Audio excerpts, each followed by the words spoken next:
Salut à tous, bienvenue chez Hypnotique. Aujourd'hui, on parle de chaussures. Sabrina lance le générique.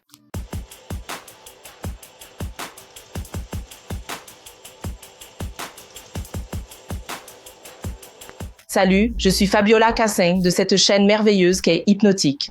Nous allons parler de chaussures, mais avant tout, abonne-toi parce que cette chaîne est incroyable, la meilleure de toutes. Tout ce que tu apprends ici, tu pourras t'en vanter partout et les gens diront « Waouh, comme elle est moderne ». Pas besoin de dire que tu as regardé ici. Alors abonne-toi tout de suite, d'accord? Aujourd'hui, nous allons parler du slingback. Ça ressemble à la chaussure dont j'ai parlé l'autre jour, le kitten, mais ça, c'était un type de talon pour les chaussures. Ce slingback, c'est celui qui est ouvert à l'arrière. Je dois parler de chaussures, même si je n'aime pas les chaussures, d'accord? Je préviens déjà que je n'aime pas ça. J'en ai eu une paire dans les années 90, mais plus jamais. Ce n'est pas pour moi. Mais aujourd'hui, on va en parler. Je le vois au pied de tout le monde, vraiment tout le monde. C'est utile pour connaître les pièges. Après, t'es libre, je te l'ai déjà dit. Achète ce que tu veux, dépense, grille ton argent, fais ce que tu veux. Quand tu veux, comme tu veux. Personne n'a rien à voir avec ça, mais je suis juste là pour te donner un avis. Au cas où tu voudrais cet avis, sinon, laisse tomber. D'abord, je vais commencer avec cette blonde magnifique, ultra chic. Ce serait moi dans une version genre super ovulante, très féminine. Mais regarde, elle porte une robe ultra chic et la chaussure, c'est celle-ci. En résumé, slingback. Le back, il laisse ton talon à découvert. Alors ma chère, avant toute chose, avant de continuer cette vidéo, garçons et filles, parce que c'est aussi valable pour les garçons, faites-moi le plaisir de vérifier si votre talon est correctement soigné et entretenu avant de l'exposer. Je l'ai déjà dit à d'autres occasions, comment prendre soin de vos petits pieds? Le talon, c'est comme ça. Vous voyez ces crevasses sur le pied dont tout le monde parle? Entre les temps où marcher pieds nus, j'ai cherché et en réalité, ça vient d'une mauvaise absorption stomacale. On finit par ne même pas absorber l'eau, donc on se retrouve déshydraté. C'est un signe de déshydratation de ton petit corps, même si tu bois des litres d'eau, tu vois. Fabiola, c'est aussi de la culture. Prends soin de ton talon, ça ne sert à rien de le râper, de le limer si tu n'es pas bien à l'intérieur. Donc le talon est un signal d'alerte. Le talon doit être tout joli, ça ne sert à rien de le recouvrir, de le râper, de l'hydrater, sinon ça ne sert à rien, ça ne sert à rien. Alors, regarde si ton talon est prêt à être montré, d'accord? L'autre ici en mini-jupe. Donc le slingback, c'est à l'arrière, il est ouvert. Fais très attention au moment d'acheter. Pourquoi? Parce que c'est une chaussure fatigante, les gens. C'est une chaussure démodée. Pour moi, c'est une chaussure démodée. Elle revient maintenant et je vais te dire que maintenant, tout le monde en fait, toutes les autres marques, Dior en fait toujours, non? Mais pour moi, c'est une chaussure démodée. Ce n'est pas quelque chose que tu vas porter tout le temps. Donc, une chaussure plus basse, comme ça, la plus basique des basiques, si tu veux juste passer par là, genre juste pour essayer, je l'ai porté. J'étais là, intégrée au groupe. Mes amis me trouvent branchée. Celui-ci, par exemple, c'est le type de chaussure mon Dieu. Seulement si tu es riche et que tu en veux une de chaque couleur pour ne plus les porter.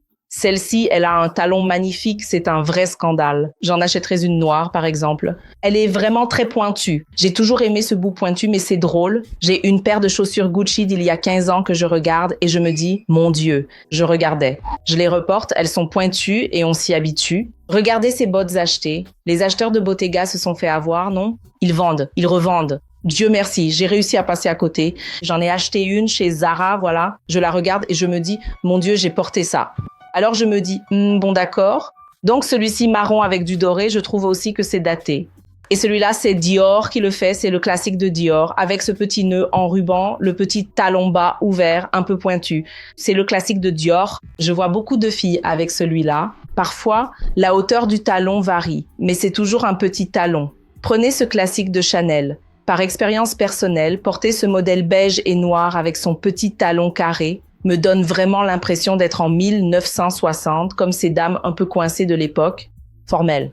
Mais sur une fille, je ne sais pas, une fille plus jeune, ça rend super bien.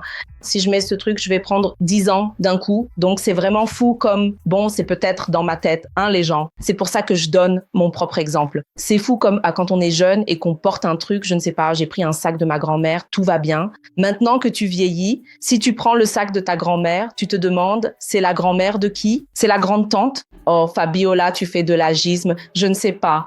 C'est le genre de choses dont personne ne parle, mais c'est vrai. Il y a des choses qui vieillissent, il y a des choses qui ne vont pas te rajeunir, mais qui vont t'aider à ne pas faire de faux pas, tu vois. Je ne vais pas sortir avec, je ne sais pas, une mini-jupe à clous comme ça, parce que je ne veux pas jouer la fille girly, mais je ne veux pas non plus jouer le rôle de ma grand-mère. C'est ça? C'est quelque chose qui m'est propre vraiment à moi. Celle-ci, par exemple, ultra chic. Cette jupe qui descend sous le genou, magnifique, avec le slim back, superbe, qui couvre tout le pied. Celui-ci, par exemple, est une chaussure que je ne trouve pas démodée. Parmi tous les slim back, je trouve que c'est celui-ci le moins daté. Il couvre davantage le pied, il laisse une subtilité à l'arrière et reste très élégant. Ni le talon, ni cette petite chaîne qui passe derrière ne sont grossiers. C'est donc une subtilité. Je pense que lorsque vous choisissez cette chaussure, elle doit être subtile. Cette partie à l'arrière, qui est cette petite chaîne, est très subtile parce que c'est justement la partie qui ferme derrière qui va rendre la chaussure plus élégante. Celle-ci, je l'achèterais. Regardez la différence. Celle-ci, c'est la version noire de celle-là. Si c'était une chaussure fermée, oui, avec une boucle sur le côté, je ne sais pas, comme ornement, cette chaussure serait bien plus intemporelle. Elle porte des chaussettes car la chaussure est ouverte à l'arrière, ce qui est moins polyvalent. Si elle veut la porter sans chaussettes mais couvrir le talon, elle ne pourra plus utiliser ce slingback. Elle a donc mis une chaussette. Mais entre celle-ci et la marron, je choisirais la noire. Maintenant, on passe aux filles street style. Je serais comme ça aussi. Une chaussure, presque une ballerine, juste un peu ouverte à l'arrière, un jean, un petit t-shirt. On n'arrive pas à sortir comme ça. Pourquoi? Je ne sais pas. On passe son temps à se pomponner. Et puis cette autre avec le slingback bien plus bas, sans rien, subtile, super élégante, avec un sac vert magnifique et juste un pull. Je pense que quand il s'agit de choisir l'un d'eux, le plus basique des basiques avec l'arrière plus fin. Je pense que ça rendra la chaussure plus intemporelle, tu t'en lasseras moins facilement. Regardez comme c'est magnifique, c'est un scandale. Un bout superbe avec l'avant comme ça, un peu blanc cassé. Regardez comme c'est sexy. Ça monte et ça s'affine. C'est du luxe. Plutôt qu'un modèle qui est déjà épais à l'avant et reste épais à l'arrière comme celui de Chanel qu'on avait vu, ça c'est chic, très chic.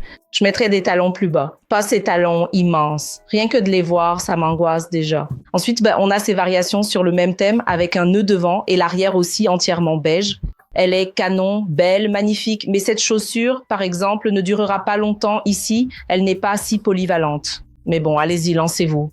Une chaussure que je trouve classique et magnifique, si je devais en acheter une, ce serait une à bout pointu, noire. Et s'il y avait un peu de clous, parce que les clous reviennent en force, ce serait canon et tu peux la garder car elle reviendra à la mode un jour. Ce serait mon choix.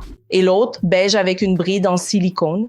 Et celle-ci avec la partie arrière qui passe sur le talon en silicone. Ça, vraiment, ce n'est pas possible parce que le silicone jaunit.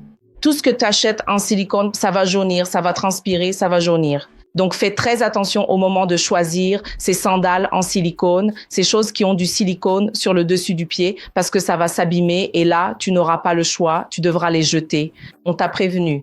Et on termine avec ce classique, avec un jean qui couvre ou non, c'est magnifique. Donc, parmi tous, vraiment, on parle du mule. Maintenant que l'été arrive, j'en ai plusieurs, je n'arrête jamais d'en porter. C'est comme une tongue où tu glisses juste ton pied dedans. Et il y a ces modèles plus féminins, qui sont plus élégants avec l'arrière, avec cette petite chaîne ou une lanière ou quelque chose pour maintenir ton pied. Donc ça, c'est ce qu'on appelle le slim back. J'espère que ça vous a plu. Il y a tout un dossier sur Pinterest, alors allez-y ou rendez-vous sur le site où tout est expliqué. Bisous, salut!